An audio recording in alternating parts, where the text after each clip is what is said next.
మన దగదత్తిని ఎయిర్పోర్ట్లో 2500 ఎకరాలు కాజేయడానికి వచ్చాడు ఆయన.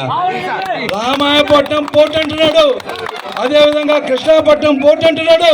ఈ పోర్టును ఉపయోగించుకొని ఆయన దేనికి వచ్చాడంటే డ్రగ్స్ మాఫియా, డ్రగ్స్ తీసుకొచ్చి మన నెల్లూరు జిల్లా ప్రజలని నాశనం చేయడానికి వచ్చేటువంటి ఆ వ్యక్తిని తరిమి కొట్టాల్సినటువంటి అవసరం ఎంతనే ఉందని చెప్పి తెలియజేస్తున్నా.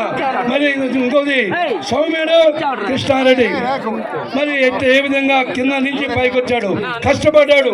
మరి అలాంటి వ్యక్తి ఈరోజు అవసరమా? ఇంకా కావాలి ప్రజాప్రతినిధి మీకు నేను చెప్పాల్సిన అవసరం లే. చాలా కథలుగా చెప్పుకోవచ్చు ఆయన గురించి. శాండ్ మాఫియా, గ్రావెల్ మాఫియా, మట్టి మాఫియా, అన్ని మాఫియా పేరు మాఫియాలకు డాను ఎవరంటే ఈరోజు కావలి ఎమ్మెల్యే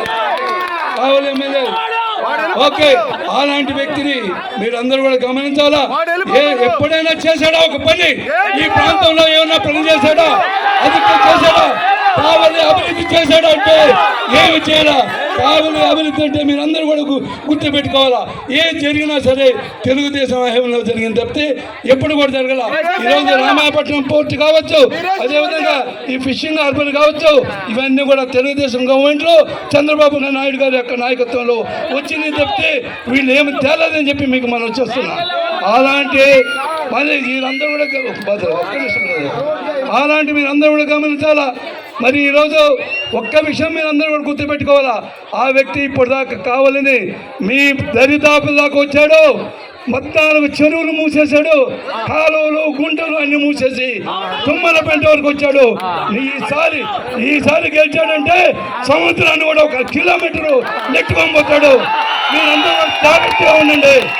వచ్చేసారి ఇప్పుడు మరి వాళ్ళ బాస్ అయితే చెత్త పన్ను వేశాడు. మీకు మరి గుర్తుపెట్టుకోండి, ప్రతి బోటుకు కూడా ఈసారి ఎమ్మెల్యే ట్యాక్స్ వేస్తాడు.